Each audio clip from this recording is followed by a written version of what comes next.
Republic of Iran, and for the decisive intervention it took on the fuel levy.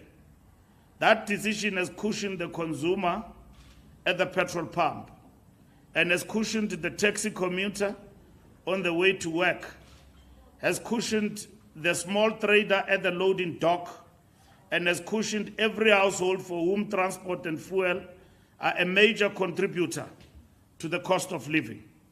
This is the ANC government at work, reading the international conjuncture in real time and acting in defense of the working and the unemployed people of our country.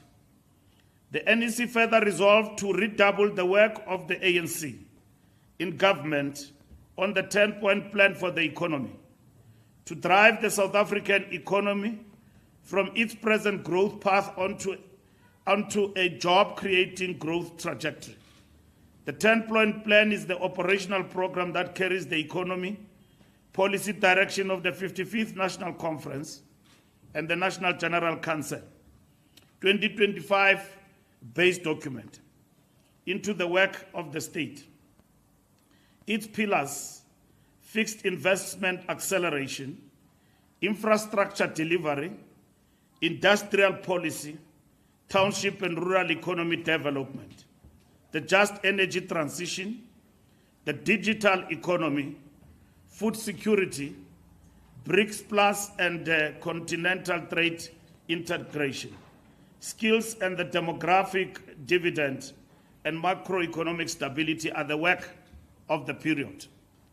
The ANC will measure itself in this conjuncture by the speed and the seriousness with which the plan moves from paper into lived improvement in the conditions of the people. On economic transformation and broad-based black economic empowerment, the NEC commends the Minister of Justice and Constitutional Development for the boldness with which she has held the line of march set by the January 8 statement of 2026, that this is the year to fix local government and to push harder on the transformation of the economy, and for the directness with which she has acted upon it in the legal sector. Broad-based black economic empowerment is the law of the Republic. It applies to every professional sector, to legal practice, to medical practice, to engineering, to accounting, to architecture, to the consulting professions, and across every domain in which the economy of our country is conducted. Income equality and the equity of ownership are not optional ornaments of our constitutional order. They are the substance of the second radical phase of the National Democratic Revolution, as confirmed at the 55th National Conference at Nasrec in 2017 and reaffirmed in the National General Council base document. The ANC carries this work forward without apology and without retreat. Where the law is in place, it must be applied. Where the law requires sharpening, it will be sharpened. The ANC commends the minister, and we commend every comrade in government and in the institutions of the state who is now placing this line of march into effect. On the cleaning up of state institutions,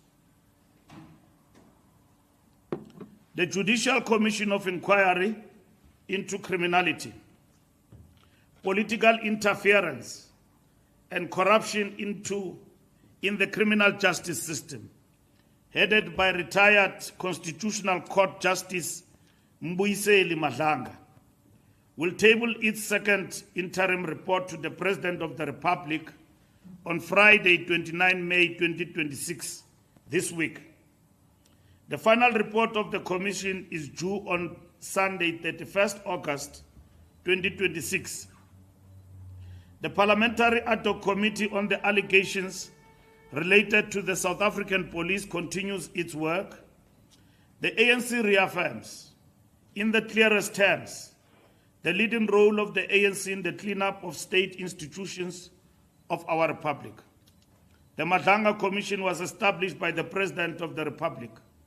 The ad hoc committee is led by members of Parliament of the ANC, the National Prosecuting Authority, the Investigating Directorate Against Corruption, the Hawks, the South African Revenue Service, the Asset Forfeiture Unit, the Financial Intelligence Center, and the Auditor General, with its expanded material irregularity powers, are doing the work that the country requires of them. It is the ANC that builds the laws fighting corruption. It is the ANC that strengthens those laws and never weakens them. It is the ANC that is even prepared to have matters that may be reputationally damaging aired in public because we are serious about renewal. It is the ANC that is the principal author of the laws now fighting corruption in our country.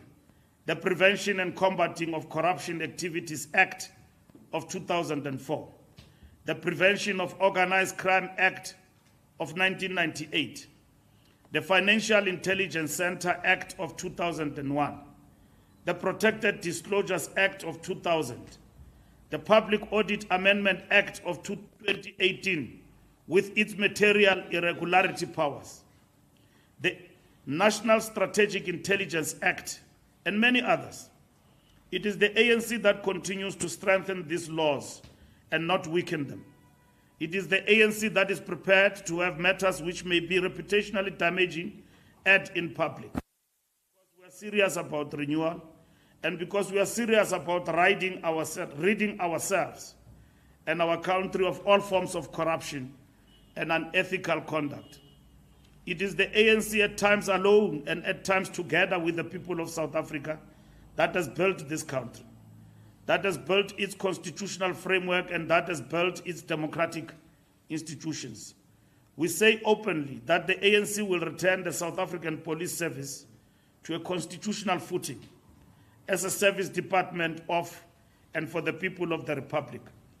The demilitarization of the structures and the uniform of the South African Police Service is the agenda the ANC carries into the period ahead and into the work of the criminal justice system reform that the Madlanga Commission and the ad hoc committee will speak to. On the national health insurance, the Constitutional Court delivered judgment on May 18, 2026 in solidarity, trade union and others against Minister of Health, declaring the certificate of need provisions at sections 36 to 40 of the National Health Act 1961 of 2003 unconstitutional. The NEC has reaffirmed in the clearest terms the ANC's full support for the National Health Insurance Act 15 of 2024 and for the phased and lawful implementation now underway. Comrade Motsoaledi, Health Minister, is commended for the disciplined manner in which the department continues with the implementation. The certificate of need provisions sit in a different act from the National Health Insurance Act. The unconstitutional declaration of certain provisions in what does not in law or in fact displays the constitutional validity and the lawful implementation of the National Health Insurance Act 15 of 2024. The NEC commends the Minister of Health and the entire Department of Health for the steady, disciplined work being carried out across the public health system in this period, on the rollout of the National Health Insurance, on the country's vigilance against the regional outbreak of Ebola in the equatorial countries to our north, on the tuberculosis program, which remains the largest national tuberculosis program in the world, on the continuing gains in the combat against the human virus. The ANC reaffirms the historic position of the ANC, drawn from the Freedom Charter of 1955 and given constitutional form in Section 27 of the Constitution of the Republic, a publicly funded, universal, equitable system of health care for all who live in our country. The NEC spent substantial time discussing and evaluating the question of the present mobilization against unlawful migrant communities in our country. The NEC finds that the issues raised by the activists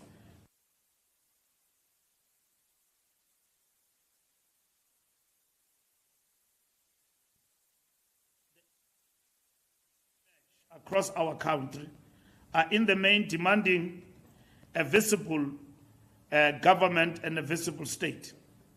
The ANC is calling for our government to act with a sense of visible purpose on the issues that touch our people directly. The NEC does not characterize the majority of these activities as xenophobic, because xenophobic is something that equals to hate crime and is condemned universally by laws of the United Nations. And we believe that South Africans are not xenophobic. There are those among these groupings who gravitate to hatred, and which is dangerous for our country. We cannot, as a country, be proud of being labeled as a country that is xenophobic, a country that fought apartheid and defeated it with the support of others, and apartheid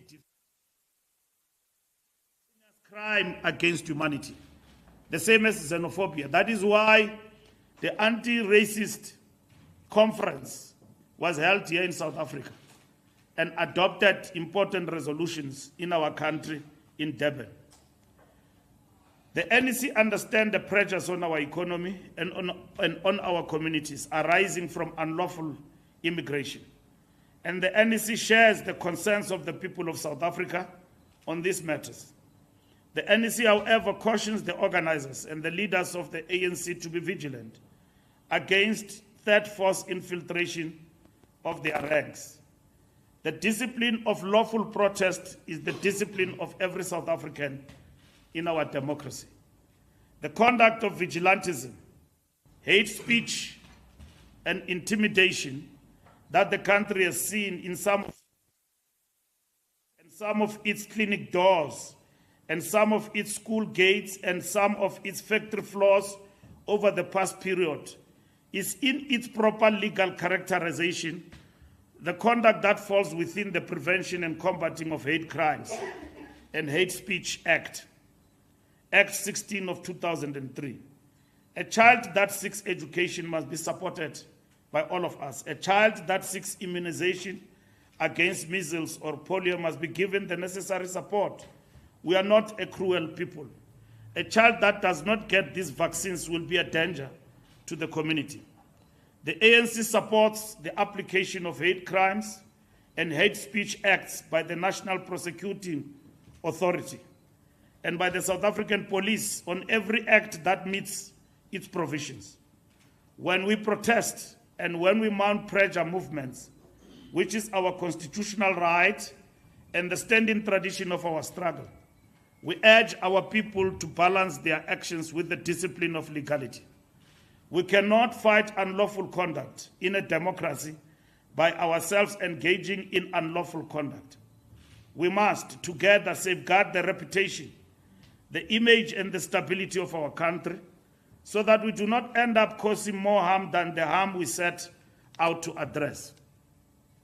We are a great people among the peoples of the world. We are called upon by our forebears to make demands but to remain humane, to protest but to carry Ubuntu in our hands, to agitate progressively but to remember our own long road to freedom.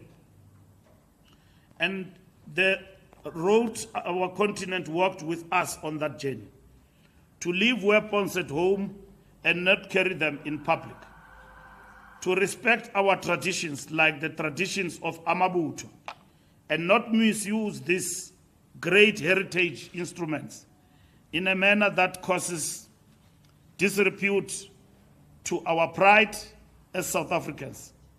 Let me be clear, the demands placed on our government to act decisively on the question of border management, on the national security issues that arise, on the strain on our people and our communities, at the confluence of unlawful immigration and all its manifestations, from human trafficking to illicit trade, from crime to the corruption of government officials in Home Affairs and the South African Police Service.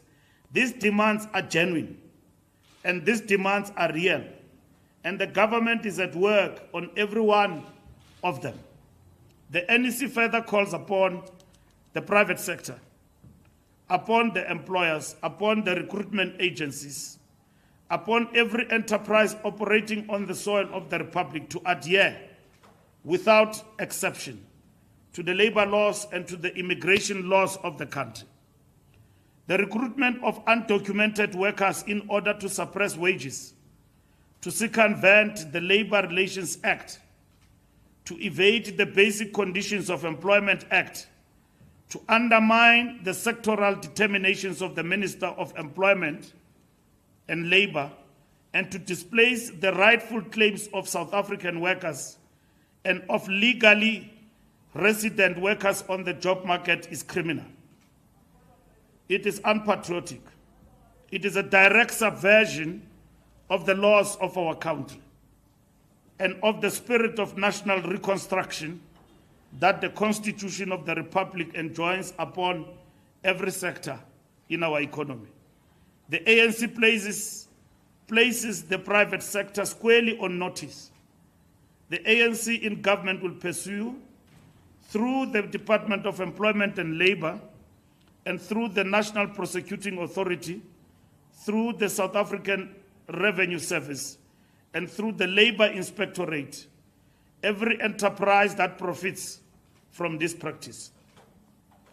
The cost of compliance with the law is borne by the lawful employer and by the lawful worker. The ANC government will ensure that those who externalize that cost onto our communities and onto our country pay the full weight of the law. The President of the Republic has announced the rolling out of 10,000 additional posts in the Department of Employment and Labor to be filled and trained as labor inspectors. The President of the Republic announced the rolling out of tens of thousands of additional posts, I wish to repeat, in the Department of Employment and Labor. These 10,000 new positions will be filled and trained as labor inspectors. There will be South African inspectors empowered to intercept the unlawful employment of any person not authorized by South African law to be employed by enterprises operating in our country. Where an employer is found undercutting our labor laws, the inspectorate will act. We ask our people once again to refrain from taking the law into their own hands. When we do so, we allow critics to call us names, shame us as vigilante society.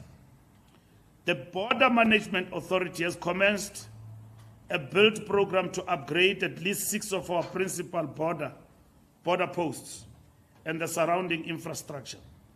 The upgrade introduces technology and a modernized interface capable of tracking and tracing any tourist who overstays the lawful period of stay, and any person who enters for a short-term stay and then declines to leave. The technology includes smart drone capability operating in real time, monitoring every kilometer of South African border. The Special Investigating Unit continues its mandate to rid the Department of Home Affairs of officials who place our people at risk by selling undeserved official documentation. The Hawks and the National Prosecuting Authority continue their cases. The work on the South African Police Service is publicly before the country on the television screens to rid the service of bribe takers and of officers involved in syndicate crime and to move them from the service directly into the cells of the Department of Correctional Services. The NEC urges the Department of Home Affairs to consider, with appropriate agency, the reintroduction of quota limits on immigration intake. Our country must decide transparently and in the public interest how many additional persons that means at its disposal can lawfully and humanly accommodate. The instrument exists in our law, Section 19 of the Immigration Act, 13 of 2002, provides the framework. The NEC also encourages South Africans to engage in the public participation processes of Parliament on bills now before the legislature. Among these bills are bills that will protect the rights of every South African to create and to operate the enterprise.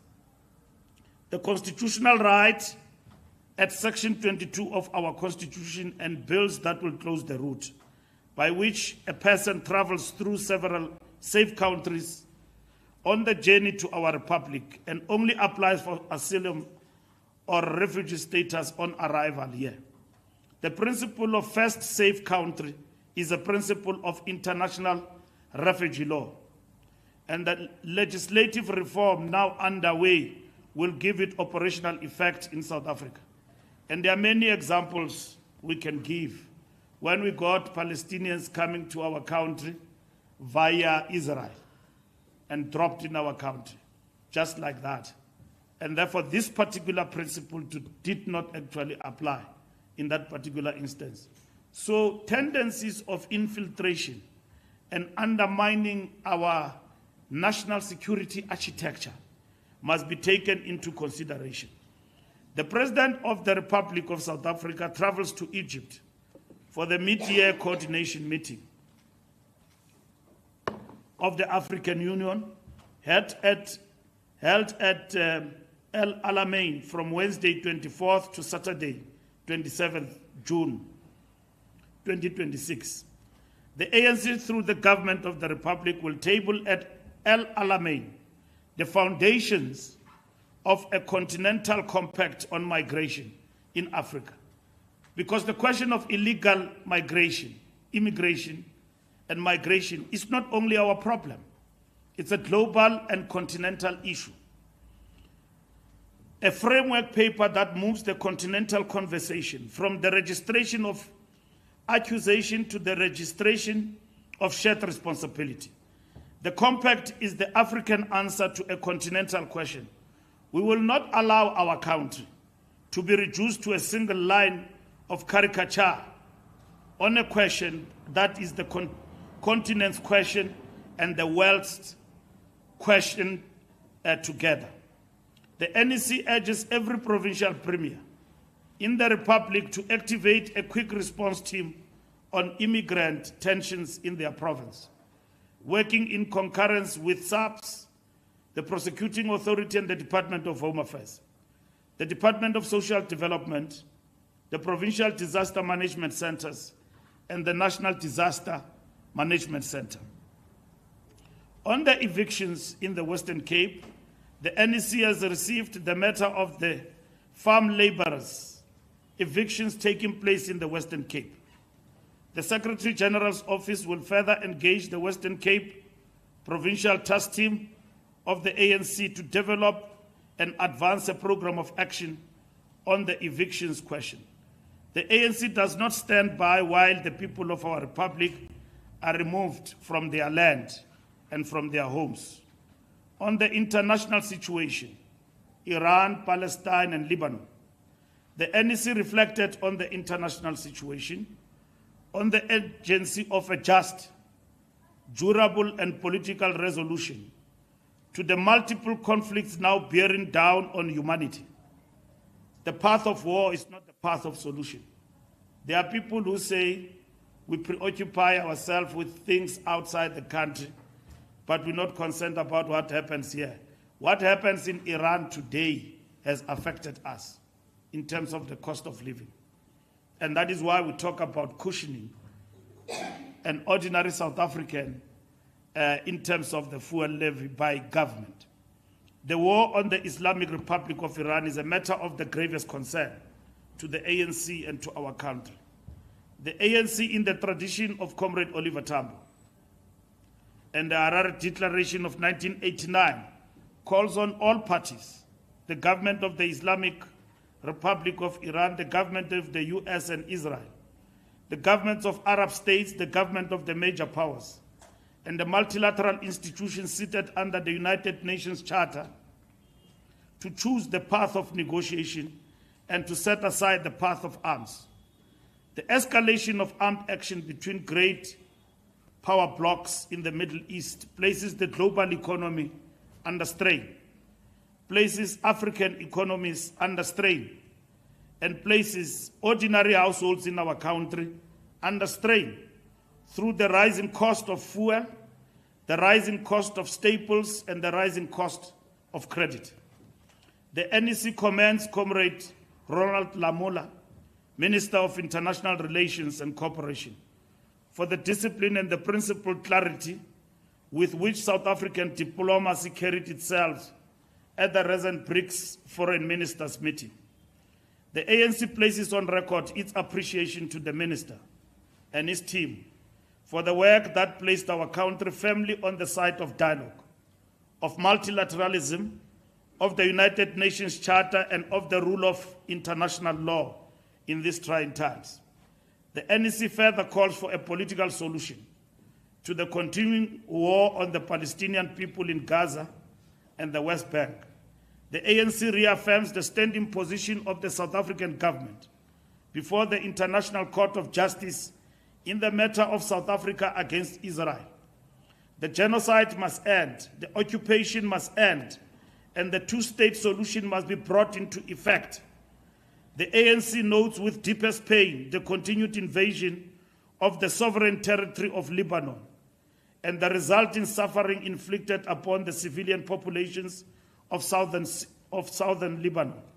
We call on all parties to seek a peaceful, negotiated solution to the difficulties of the region. On provincial task teams in Eastern Cape and in Gauteng, the special meeting of the NEC convened in Cape Town on Wednesday, 13th May 2026, took the decision that provincial task teams must be established in the Eastern Cape and in Gauteng, in place of the provincial executive committees, whose term, in particular in the Eastern Cape, have expired without a provincial conference having set. The special NEC left the implementation and the formulation of the membership to the National Working Committee. The NEC that met this past weekend has noted the compositions and placed before it. The compositions placed before it. For the avoidance of doubt, the governments of the Eastern Cape and Gauteng are not affected by these organizational arrangements of the ANC. The Comrade Premier of Gauteng, Comrade Panyaza, and the Comrade Premier of the Eastern Cape, Comrade Oscar Mabuyane, and the members of the executive councils in both provinces continue to discharge their constitutional responsibilities. The provincial legislatures continue to sit. The work of the state continues. The provincial task team in each province will carry the ANC through the local government elections and will, at the earliest procedurally ripe moment, convene the postponed provincial conference in the ordinary course. On the regional ANC conference season, Mangaung as last, Mangaung Regional Conference will have to tick all the boxes in terms of its sitting. If not, it will be evaluated by the National Executive Committee deployees together with the province in terms of the suitability of that conference. If it does not sit, it will sit after the elections. On the Integrity Commission report, and that work has been undertaken, and the report will be placed before the Secretary General today in relation to that conference. On the Integrity Commission report, the NEC received and considered the report of the African National Congress Integrity Commission on matters concerning 5 named comrades. The NEC thanks and salutes the members of the Integrity Commission, which stand at the core of the ANC's renewal program and at the core of the upholding of ethical conduct and good governance from within our ranks. The NEC fully endorsed the report of the Integrity Commission and its recommendations on each of the comrades named. Further to that endorsement, the NEC resolved to take an additional step. The NEC shall refer all 5 matters to the National Disciplinary Committee of the ANC for action under the constitutional disciplinary process of the ANC, with the NEC itself serving as the complainant. The Office of the Secretary General will give effect to the resolution in the ordinary course. The 5 comrades whose matters have been referred to the National Disciplinary Committee with the NEC as the complainant are Comrade Sisisi Tolashe, Comrade Pekitele, Comrade Mkwane, Comrade Kalipa, and Comrade Zungu.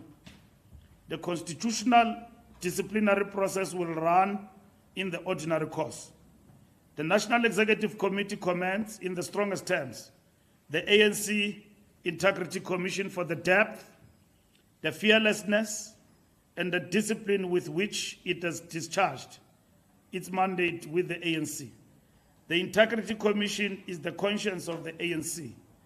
Its work, performed without favor and without fear, is one of the principal instruments by which the ANC renews itself and holds itself to the standard the people of South Africa expect of it. The ANC places on record its profound appreciation to the chairperson of the Integrity Commission and to every commissioner who has served the ANC and the country through this organ of self-correction. On the tripartite alliance and the so-called Conference of the Left, the ANC reaffirms, as the NEC has reaffirmed in every sitting since the founding of the tripartite alliance, the relationship between the ANC and the South African Communist Party and the broader alliance of the ANC, the SACP, the Congress of South African Trade Unions, and SANCO. The alliance has stood the test of time. The alliance has stood the test of personalities. The alliance has been founded since its analytical articulation at Morogoro in 1969 and reaffirmed at Kabwe in 1985 on the principle of unity and struggle against the enemy of the people. The relationship between the components of the alliance is dialectical and complementary. The ANC is the leading force of the broad National Liberation Front.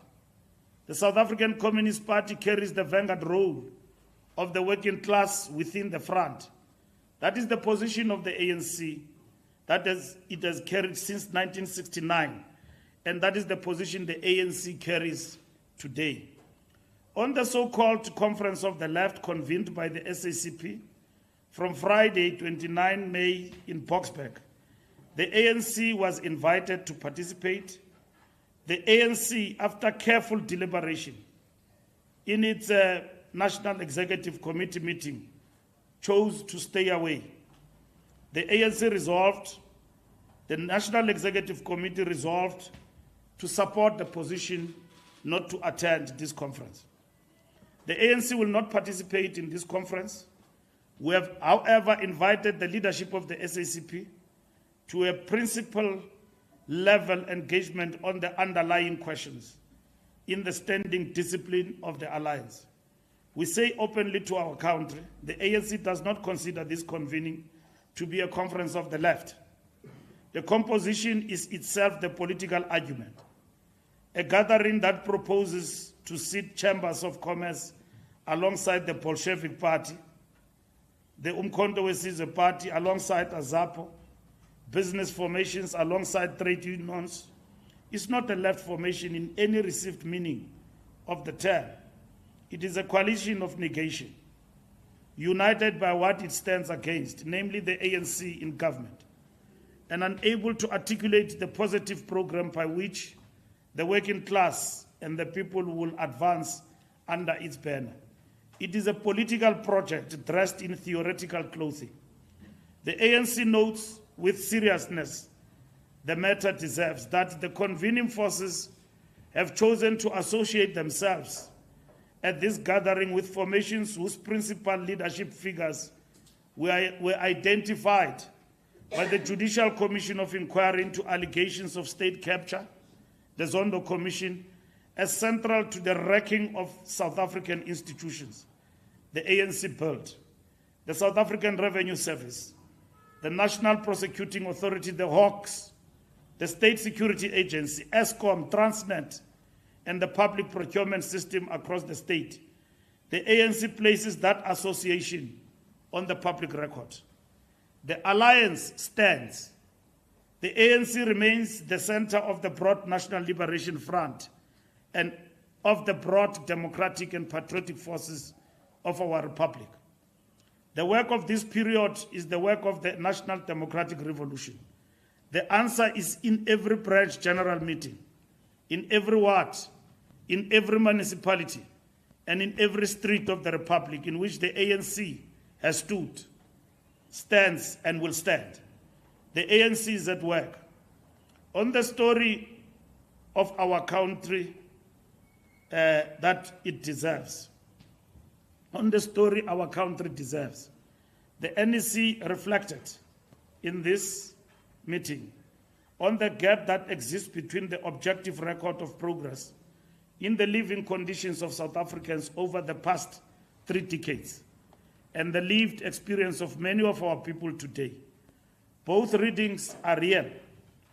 The objective record carries the story of millions of houses delivered, of millions of additional South Africans connected to piped water and to electricity, of the National Health Insurance Act now in lawful implementation, of free education at our schools and at our TVET colleges, of one of the largest social grant systems on the African continent. The lived experience is shaped by the cost of living, by unemployment, by crime, and by corruption. Every one of this is real, and every one of this the ANC reads carefully. The NEC has directed the communications work of the ANC to carry both readings into the country at the same time. We do not deny the lived experience of our people. We do not concede the objective record of what has been built since 1994. The honest conversation with our people is the conversation that holds both at once, not one at the exclusive to the other, as it happens in the national debate in our country. The emphasis is failure, failure, failure, but it does not say this much also has been done. On bereavements, the NEC observed a moment of silence for Comrade Bushimape, former Premier of the Northwest,